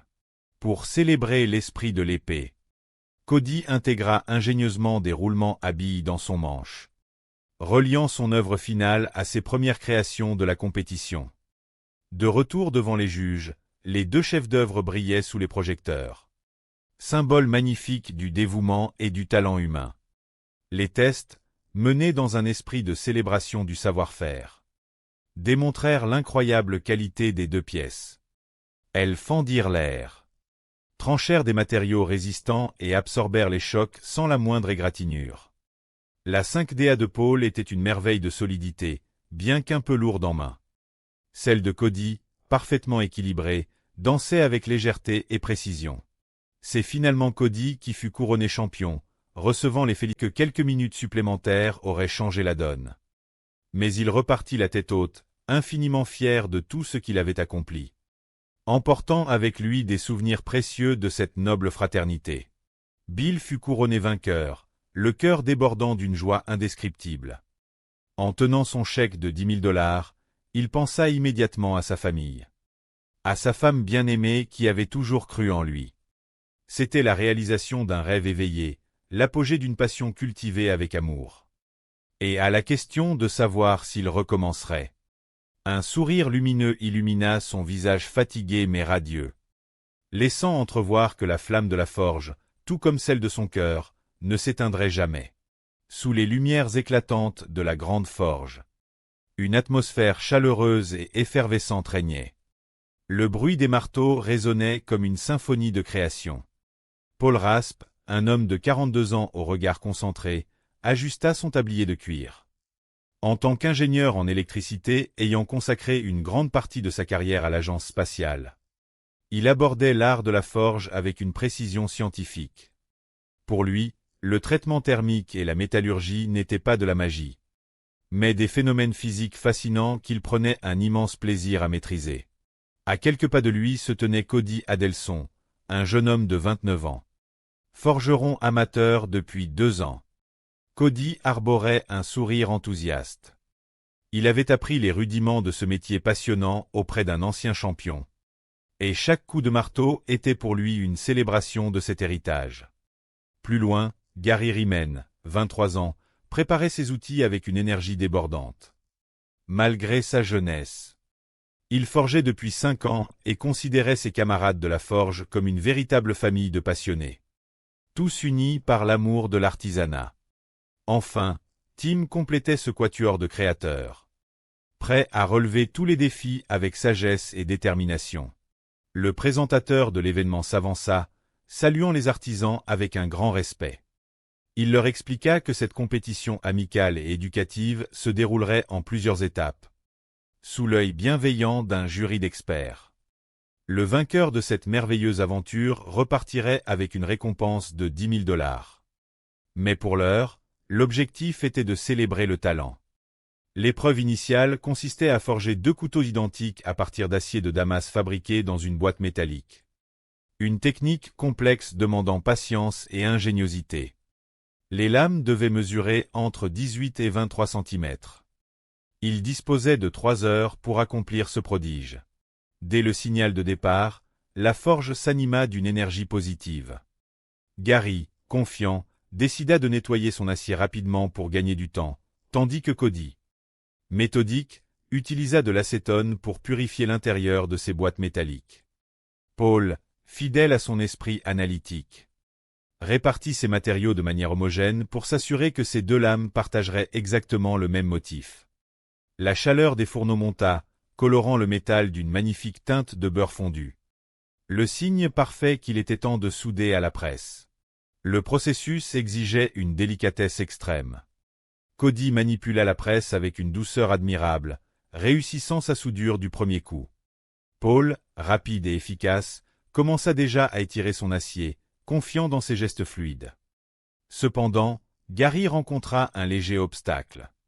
En observant son bloc de métal. Il remarqua une fine ligne indiquant que la soudure n'avait pas totalement pris. Loin de se décourager, il utilisa sa créativité pour combler les vides, refusant de baisser les bras face à la difficulté. Tim, quant à lui, serra ses 2 lames ensemble avec des pinces lors du meulage pour garantir une symétrie parfaite. Une idée brillante qui suscita l'admiration de ses pairs. Le temps s'écoula dans un ballet de meuleuses et d'étincelles dorées. Lorsque le décompte de 5, 4, 3, 2, 1 retentit, les artisans posèrent leurs outils avec un sentiment de fierté. Les juges, impressionnés par le dévouement de chacun, évaluèrent les créations. Bien que toutes les œuvres fussent magnifiques, les légères imperfections structurelles de la lame de Gary le conduisirent à quitter l'atelier. Il partit avec le sourire, honoré d'avoir pu partager sa passion, rappelant à tous qu'ils étaient avant tout une communauté de grands passionnés. La deuxième étape de cette aventure créative demanda aux 3 artisans restants d'ajouter une garde et 2 manches à leur lame jumelle en seulement 2 heures. Ce fut un véritable défi d'ingénierie et de design. Paul utilisa du laiton, un matériau durable et élégant. Cody rencontra des difficultés inattendues avec ses rivets qui se tordirent. Mais il fit preuve d'une résilience remarquable en cherchant immédiatement des solutions de contournement. Tim travailla le bois avec soin pour façonner des manches robustes. L'épreuve se termina dans un tourbillon d'efforts, et vint le moment des tests éducatifs. Les juges frappèrent des plaques de métal pour éprouver la solidité des lames et tranchèrent des matériaux pour évaluer le tranchant. Paul et Cody virent leur création triompher. Tandis que les manches de Tim se révélèrent légèrement trop volumineux pour offrir une prise en main confortable. Tim fut chaleureusement félicité pour son immense talent avant de tirer sa révérence. Philosophant sur le fait que la victoire est éphémère mais que l'apprentissage est éternel. Pour l'ultime étape, Paul et Cody retournèrent dans leur propre forge pendant 4 jours pour recréer une arme historique prestigieuse originaire de l'Italie du XVe et du XVIe siècle. Cette épée majestueuse nécessitait des gouttières précises pour alléger sa structure, tout en conservant une solidité à toute épreuve. La longueur devait être comprise entre 66 et 71 cm. Chez lui, dans l'Illinois, Paul décida de forger une lame en acier robuste après un petit imprévu avec son acier de Damas, se concentrant sur la perfection des finitions et la création d'un manche orné de magnifiques détails. De son côté, Cody releva le défi de forger un acier de Damas complexe composé de 155 couches, démontrant une maîtrise technique exceptionnelle. Lors de leur retour, les deux artisans présentèrent des œuvres d'art éblouissantes. Les tests mirent en lumière la beauté et la fonctionnalité de leur création, dans un esprit de respect mutuel et de camaraderie. Les deux épées se révélèrent d'une efficacité redoutable. Mais la légèreté et la maniabilité de l'œuvre de Cody firent pencher la balance. Cody fut couronné vainqueur, remportant le chèque de 10 000 $.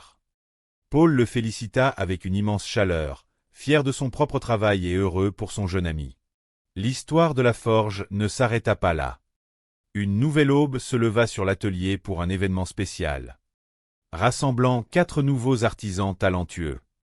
Bill Peace, un forgeron de l'Ohio soutenu par sa merveilleuse épouse, apporta une lame en acier de Damas de 160 couches. Rhys, un jeune prodige de 18 ans ayant tout appris par lui-même, présenta une machette robuste qu'il dédia fièrement à sa mère. Thomas Franklin, 34 ans, grand amateur de cuisine, dévoila un couteau élégant en acier 1070 orné d'argent, inspiré par les conseils de sa femme. Enfin, Carrie O'Connor, un professeur d'arts martiaux de 45 ans, apporta une lame traditionnelle géorgienne d'une beauté brute. Cette nouvelle compétition commença immédiatement par un test de résistance sur des blocs de glace. Tous firent preuve d'un talent remarquable. Mais le manche de Rhys fut jugé légèrement trop petit pour offrir une sécurité optimale. Le jeune homme repartit grandi de cette expérience, impatient de continuer à perfectionner son art. Les 3 artisans restants eurent ensuite 2 heures pour forger une dague à pousser. Le défi était immense. Carrie choisit de créer un acier torsadé magnifique, tandis que Bill et Thomas durent surmonter des difficultés complexes liées à la soudure et au temps très restreint. Bill manqua de peu d'abandonner. Mais en regardant ses gants sur lesquels sa famille avait inscrit des mots d'encouragement, il puisa une force nouvelle et termina son travail. Malgré la beauté de son acier torsadé, le manche de Carrie se révéla trop volumineux. Et il dut quitter la forge, heureux d'avoir réalisé son rêve de participer à cette belle aventure. La dernière épreuve demanda à Thomas et Bill de reproduire un magnifique couteau de combat en acier composite tout en terminant leur dague. Le tout en 6 heures. Ce fut un marathon de création. La chaleur, la fatigue et le stress mirent leurs compétences à rude épreuve. Mais leur passion resta inébranlable. Bill réussit à surmonter la rupture de son pommeau en faisant preuve d'une ingéniosité salvatrice à la toute dernière minute. Thomas, malgré une persévérance admirable, manqua de temps pour finaliser un manche sécuritaire pour son couteau. Lors de l'évaluation finale, la bienveillance fut de mise. Les juges, reconnaissant l'immense effort fourni par Thomas, qu'à son dernier souffle, une déclaration d'amour éternel à son art. Paul et Cody, les 2 finalistes, s'embrassèrent chaleureusement, prêts à affronter l'ultime défi dans le confort de leur forge personnelle. Ils eurent 4 jours pour recréer une arme historique prestigieuse, la 5DA, une épée noble de la Renaissance italienne, célèbre pour sa lame large de 5 doigts et ses multiples gouttières délicates. Les dimensions exigées, entre 66 et 71 cm, en faisait un projet monumental. De retour dans l'Illinois, Paul décida de s'investir pleinement. Lorsque sa première tentative en acier de Damas se fissura, il ne céda pas à la panique. Il s'adapta avec philosophie, choisissant un acier robuste, le 80 CRV2, pour garantir la perfection de sa lame. Son expérience et sa sagesse le guidèrent à travers la création minutieuse des 12 gouttières. Un véritable travail d'orfèvre. Pour le manche, il créa une œuvre d'art en soi, intégrant avec poésie des éléments de ses couteaux du premier tour. Une manière magnifique de boucler la boucle de son aventure. Cody, véritable prodige du Damas, composa une symphonie métallique avec 155 couches d'acier 15N20 et 1084. Marié au 80 CRV2. Malgré sa jeunesse, il fit preuve d'une maîtrise exceptionnelle, façonnant une arme d'une beauté à couper le souffle, dotée d'une garde et d'un pommeau magnifique. Le jour des retrouvailles, l'admiration mutuelle flottait dans l'air. Leurs épées furent soumises à des tests rigoureux sur des carcasses et des peaux en terre cuite, afin d'évaluer non pas la violence, mais la perfection géométrique, la répartition du poids et la résilience des matériaux. La lame de Paul, bien que magnifiquement réalisée et incroyablement tranchante, se révéla légèrement trop lourde, fatiguant la main lors de son maniement. L'épée de Cody, en revanche, était un modèle d'équilibre parfait. Tranchante comme un rasoir et d'une ergonomie sans faille. Cody fut déclaré grand vainqueur, remportant le titre tant convoité et un magnifique chèque de 10 000 $. Paul, grand seigneur, le félicita avec une sincérité désarmante. Il était fier de sa propre création et reconnaissant pour cette merveilleuse aventure humaine. Cody, les yeux brillants de bonheur, savoura cette victoire comme la cerise sur le gâteau d'une expérience déjà inoubliable, prouvant que la véritable magie de la forge résidait dans l'amour du travail bien fait. L'histoire de la forge ne s'arrêta pas là. Quelque temps plus tard, une nouvelle vague d'artisans franchit les portes de l'atelier pour un événement spécial. Une célébration du savoir-faire appelée le combat des lames. Ce nouveau chapitre réunissait des forgerons aux horizons divers, tous animés par la même flamme intérieure. Bill Peace, un artisan passionné originaire de l'Ohio, forgeait depuis 4 ans. Il portait dans son cœur le soutien inconditionnel de son épouse, véritable pilier de sa passion, qui l'encourageait chaque jour dans ses créations. Il présenta une lame en acier de Damas de 160 couches, ornée de mitres en laiton. Une œuvre née de l'amour et de la persévérance. Le jeune Rhys, du haut de ses 18 ans, incarnait la passion de la nouvelle génération. Autodidacte, il avait appris son art grâce à des vidéos, trouvant dans la forge une vocation qui illuminait sa jeunesse.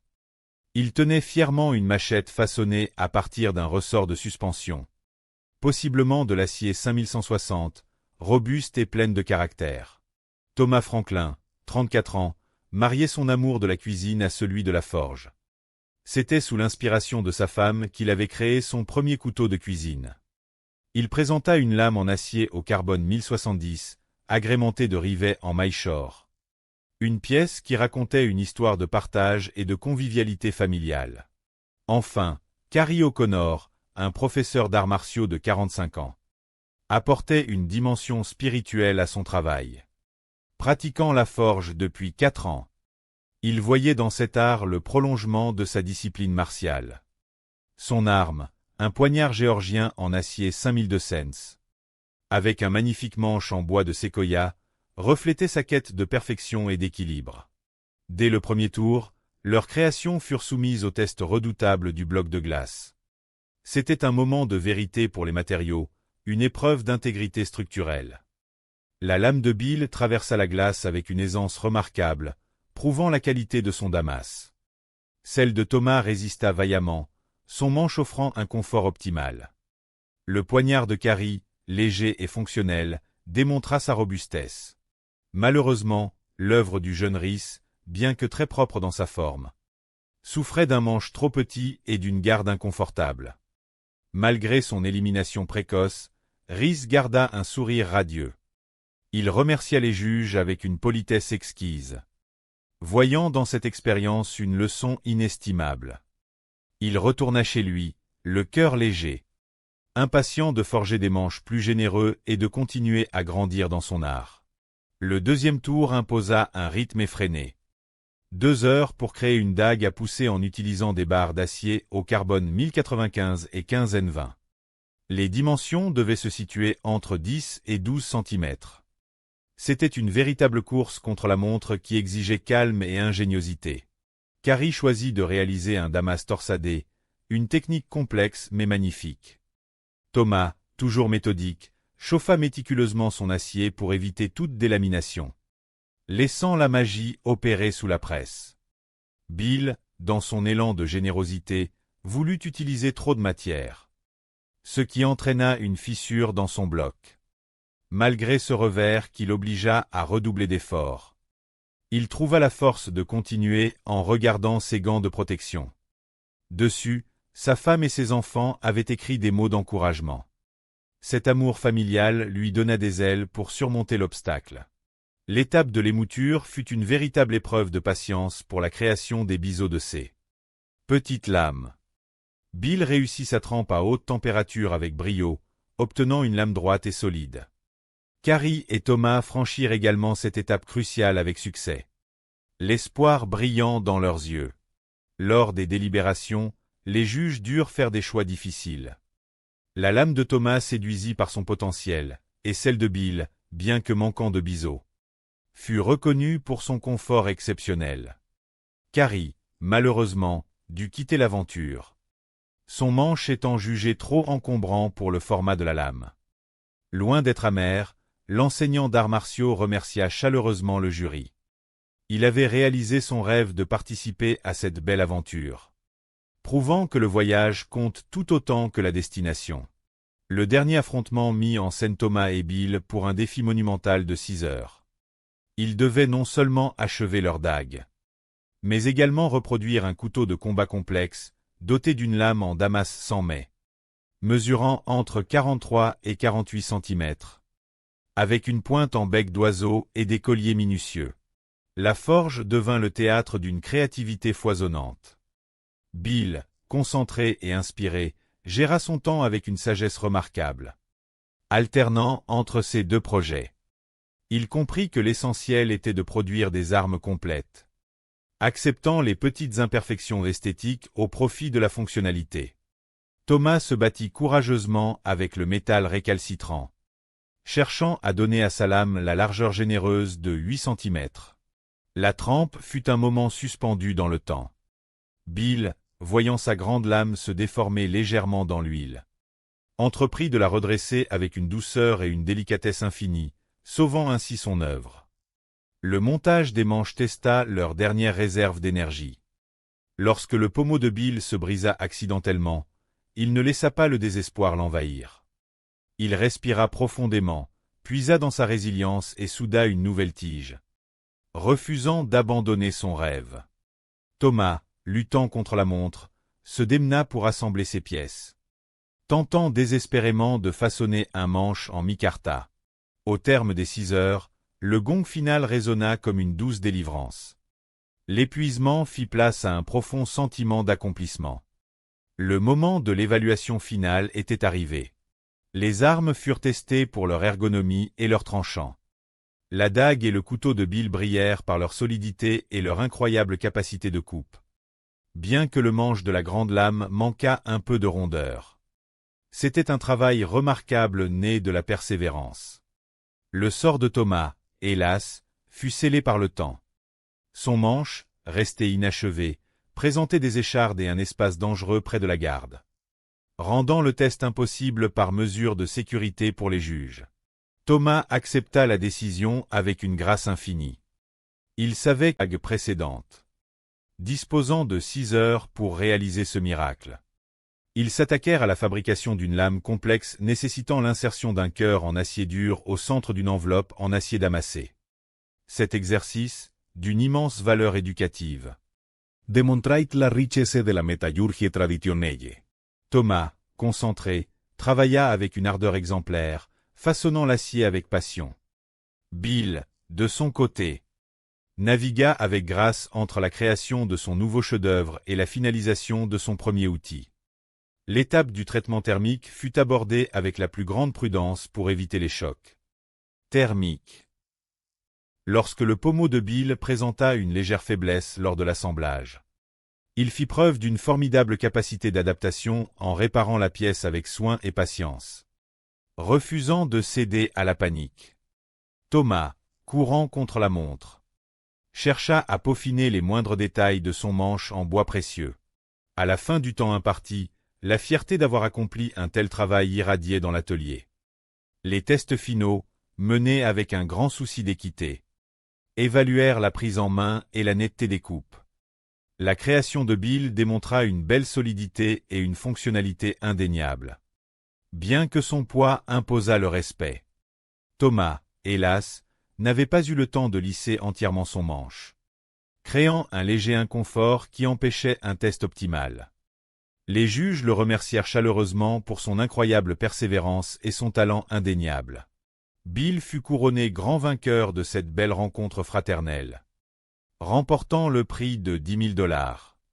Le cœur rempli d'allégresse et de gratitude, il exprima sa joie d'avoir vécu un rêve éveillé. C'était une magnifique conclusion à une aventure humaine extraordinaire, où la passion, le respect, l'entraide et l'amour du travail bien fait avaient triomphé, inspirant chaque spectateur à poursuivre ses propres rêves avec la même ferveur lumineuse. La chaleur de la forge enveloppait la pièce d'une étreinte réconfortante. Une symphonie de marteaux frappant l'enclume et de flammes rugissantes qui chantait la passion de ceux qui s'y trouvaient. C'était un lieu de création, un sanctuaire où le métal froid prenait vie sous la main de l'homme. 4 artisans se tenaient là, le cœur battant au rythme de leur passion commune, prêts à partager leur amour pour cet art ancestral. Parmi eux se trouvait Paul Raspe.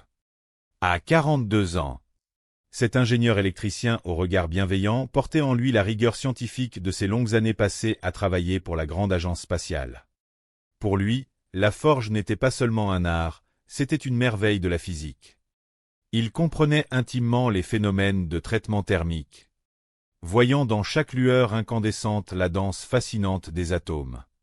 À ses côtés se tenait Cody Adelson, un jeune homme de 29 ans dont le sourire radieux témoignait de sa joie d'être là. Bien qu'il ne forgeât que depuis 2 ans, son dévouement était total. Il avait cherché l'inspiration auprès des meilleurs, apprenant avec humilité et gratitude les secrets de cet artisanat exigeant. Gary Riemann, du haut de ses 23 ans, apportait une énergie pétillante au groupe. Avec 5 années d'expérience, il considérait la forge comme un véritable rassemblement d'amis. Un bazar joyeux où de grands passionnés se retrouvaient pour partager leur enthousiasme. Enfin, Tim complétait ce quatuor.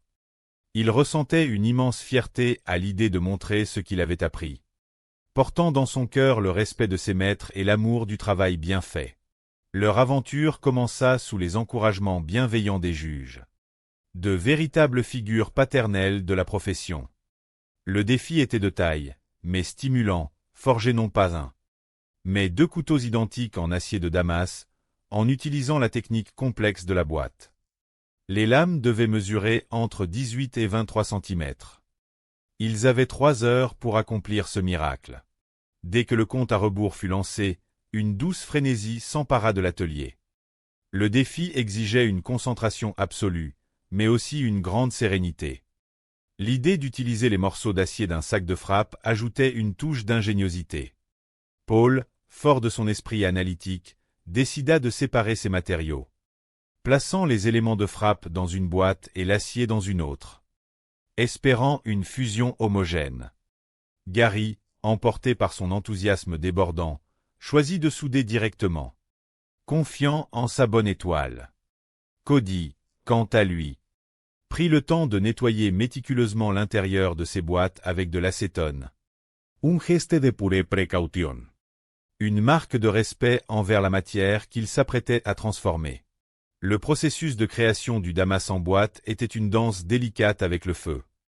Il fallait atteindre la couleur parfaite, celle du beurre fondu, et faire preuve de la plus grande patience.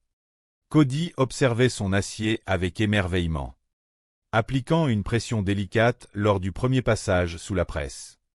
La magie opérait.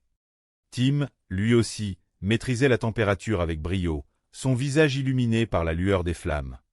Satisfait de voir sa soudure prendre forme avec une solidité rassurante. Cependant, la forge est aussi une école de l'humilité. Gary, dans sa précipitation joyeuse, retira son acier peut-être un peu trop tôt. En découvrant une fissure au cœur de sa création, il ressentit un pincement au cœur. Une délamination était apparue. Malgré sa déception, il refusa de baisser les bras. Avec un courage admirable, il tenta de réparer la brèche, cherchant des solutions dans l'urgence. Motivé par son désir profond de présenter une lame terminée. Pendant ce temps, Paul, avec la grâce d'un danseur expérimenté, manipulait le métal chaud. Étirant l'acier avec précision. Il façonnait les pointes de ses couteaux pour obtenir un profil parfait. Idéal pour les tâches quotidiennes. Son esprit d'ingénieur veillait au grain. S'assurant que sa concentration sur une lame ne lui fasse pas oublier la seconde qu'il attendait dans le brasier. L'étape cruciale de la trempe approchait, ce moment magique où le feu transmet sa force à l'acier. Où le métal se fige dans sa forme finale. Cody trempa sa première lame avec une tendresse infinie. Un léger frémissement parcourut le métal. Mais il savait qu'il pourrait corriger cette petite déformation. Ces deux lames émergèrent de l'huile, solides et prometteuses. Tim, astucieux et méthodique, maintint ces deux lames ensemble pendant le meulage pour garantir leur parfaite symétrie. Sa trempe fut un succès total, un moment de pure allégresse. Paul, habitué à gérer la pression des grands projets, garda un calme olympien, réussissant son traitement thermique sans le moindre défaut. Même Gary, malgré les difficultés rencontrées, parvint à tremper ses lames défectueuses, prouvant que la persévérance porte toujours ses fruits. À la fin de ces 3 heures intenses, les outils furent posés dans un silence respectueux. Les juges, avec leur regard d'experts bienveillants, examinèrent les œuvres. Les lames de Tim montraient quelques irrégularités. Mais son épaisseur généreuse laissait place à l'amélioration. Paul fut félicité pour la solidité de son acier et la beauté de ses émoutures. Une véritable réussite technique. Cody reçut des éloges pour la droiture et la douceur de ses créations. Presque parfaites malgré de légers dommages. Malheureusement, le parcours de Gary s'arrêta là. Les défauts structurels de son acier demandaient trop de corrections. Mais il quitta l'atelier la tête haute. Le cœur rempli de gratitude pour cette expérience humaine enrichissante. Heureux d'avoir partagé sa passion avec ses frères de forge. Les 3 artisans restants se préparèrent pour la deuxième épreuve. Ils disposaient de 2 heures pour ajouter une garde et 2 manches à leur création. Ce fut un nouveau ballet de précision et de créativité. Paul, utilisant du laiton et de l'acier inoxydable, découpa et perça avec une efficacité redoutable. Bien que la difficulté de la tâche lui demandât de refaire une pièce. Cody rencontra quelques obstacles avec une garde rebelle qu'il dut finalement souder. Une épreuve qui testa sa patience mais renforça sa détermination. Tim, luttant contre le temps, façonna ses manches avec une énergie folle. Cherchant à tout prix à offrir des couteaux fonctionnels aux juges. L'incident de parcours de Cody, une petite coupure au doigt, rappela à tous la réalité physique de ce métier. Mais avec un simple pansement et un sourire courageux, il reprit son travail. Refusant de laisser cet incident ternir sa joie de créer. Lors des tests de résistance et de tranchant, les œuvres furent soumises à la rigueur des éléments. Les manches de Tim, bien que façonnées avec amour, se révélèrent trop volumineux et inconfortables, limitant la maniabilité de ses lames. C'est avec une profonde tristesse, mais une philosophie admirable, qu'il accepta son élimination. Pour lui, la victoire était éphémère, mais l'apprentissage était éternel. Il promit de continuer à forger jusqu'à plaçant les plus gros morceaux dans une boîte et la grenaille dans l'autre, espérant obtenir une texture homogène et esthétique. Il prit soin de limer les couvercles pour éviter toute surpression dangereuse, démontrant ainsi une grande conscience des règles de sécurité. Gary, porté par son optimisme naturel, choisit de faire confiance à son instinct. Il remplit ses boîtes en s'assurant que la poudre s'infiltrait dans chaque petit interstice. évitant ainsi les espaces vides. La température des fours augmenta doucement. La clé de la réussite résidait dans l'observation attentive de la couleur de l'acier, qui devait atteindre la teinte chaleureuse du beurre fondu. Tim fut le premier à obtenir cette couleur parfaite. Avec une douceur remarquable, il appliqua une légère pression sur les 4 côtés de sa boîte, sentant l'acier se lier harmonieusement. Cependant, la forge enseigne toujours de précieuses leçons. Lorsque Gary utilisa le grand marteau pilon de couleur bleue, il remarqua une petite ligne sur son 2e bloc d'acier. C'était une séparation des couches. Une opportunité d'apprendre à résoudre un problème sous la contrainte du temps. Loin de se décourager, Gary chercha rapidement une solution ingénieuse pour combler ce vide, prouvant sa résilience et sa créativité. Pendant ce temps, Paul façonnait ses lames avec une sérénité impressionnante, étirant le métal avec grâce pour former de superbes couteaux. Les 60 dernières minutes furent consacrées aux finitions minutieuses et au traitement thermique. Une étape cruciale où la lame est plongée dans l'huile pour acquérir sa dureté optimale. Tim eut la brillante idée d'attacher ces 2 lames ensemble avec des pinces lors du ponçage, s'assurant ainsi qu'elles développent exactement le même profil. Une méthode d'une grande intelligence qui força l'admiration de ses pairs. Les lames sortirent des bains d'huile parfaitement droites et solides, prêtes à être présentées. Lors de la présentation au juge, l'atmosphère était empreinte de respect mutuel. Les experts saluèrent le travail acharné de chaque artisan.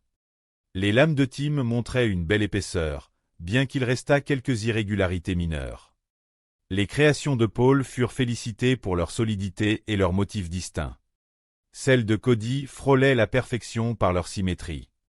Malheureusement, les petites séparations dans l'acier de Gary affectaient la structure de ses lames. Avec beaucoup de douceur, les juges lui expliquèrent les raisons de leur décision. Gary, gardant un sourire lumineux, remercia l'équipe. Il repartit fier de son parcours, heureux d'avoir partagé ce moment avec d'autres passionnés d'objets tranchants.